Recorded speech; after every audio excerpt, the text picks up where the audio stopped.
What's up, guys? So anyone who watches knows that I collect video games. I own a bunch of different systems. I collect games for every system that I own. And over the years, I've amassed a sizable collection. Like I said, I have a lot of games, and this isn't even all of them. This is just most of the things that I have in a case. And I've been doing a little bit of soul searching recently on the subject of collecting. I've been thinking a lot about why I do this and why I enjoy this hobby. And I've come up with a couple of reasons that I wanted to discuss and share with you guys and get y'all's 2 cents on the collecting scape, because game collecting has gotten a little weird because everything's getting more expensive. Your new stuff's getting more expensive, your old stuff's getting more expensive, and it's getting harder and harder for people to enjoy this hobby. And so I feel it's important for people to have a reason to do it. You know, it's not something that I want something to do, I'm going to collect video games. Yeah, I feel like because of how cost prohibitive this hobby has started to become, you really need to have a reason to want to do it. That reason could be simple, that reason could be a bit more complicated.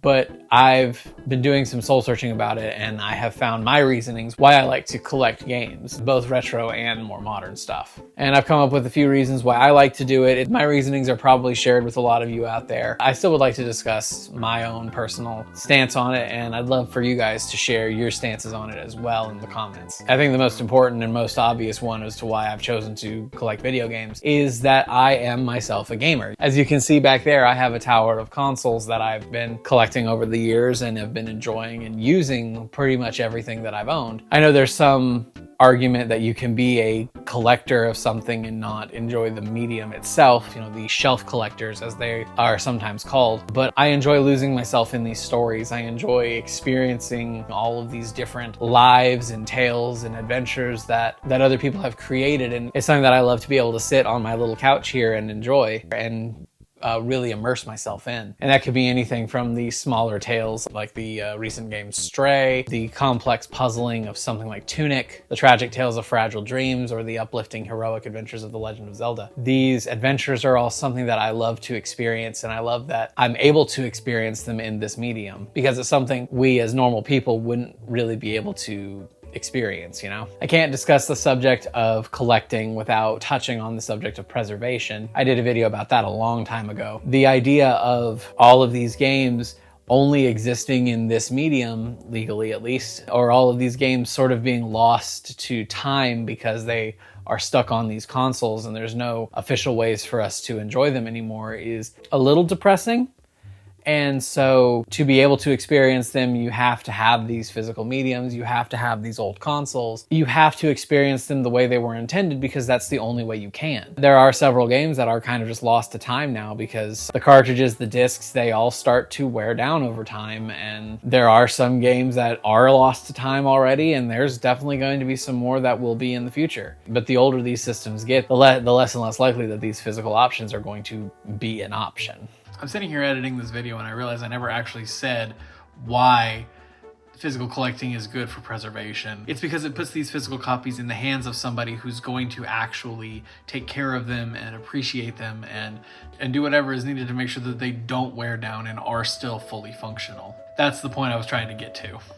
But I think the most important reason to me why I like physically collecting video games and some physical media just in general is the fact that the convenience of modern streaming and everything has kind of ruined my attention span. I struggle with some level of ADD when it comes to video games specifically, but music and movies and everything like that, where if it's convenient to just stop what I'm doing and move on to something else at just the touch of a button, then I'm more likely to do that if I'm even the slightest bit bored. And I don't like being that way because sometimes you have to deal with a little bit of boredom to be able to see something through to where it gets good again. Especially with something like video games, like if you hit something that's hard or something that's a little boring or a little slow or something you just don't want to deal with, in the age of modern gaming where everything's saved to a hard drive, you can literally just press a button and then you move on to something else.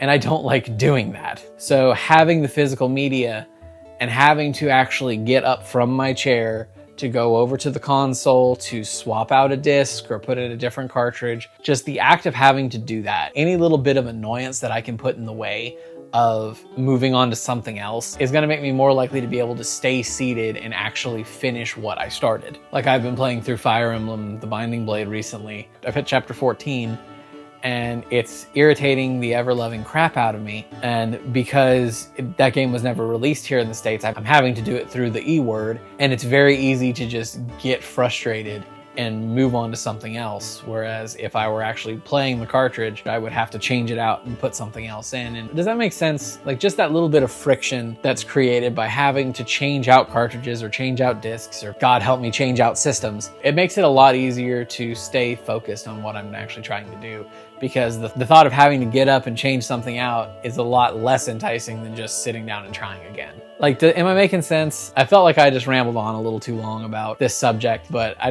wanted to talk about this with you guys a little bit. And I've just been reflecting on my collecting habits the past couple of weeks, and I just wanted to talk to you guys about why I choose to do this hobby and ask you guys, do you collect video games? If you do, what do you collect? Is there specific niches or genres that you collect? Are you going for full systems? Are you going for full series? I guess that's the question. Why did you choose to collect? What are your collecting habits, and what are some goals that you have for your collections in the in 2025, but just going forward in general? Let me know down in the comments below. I'd love to hear from you. But I think that's it. I've rambled on enough.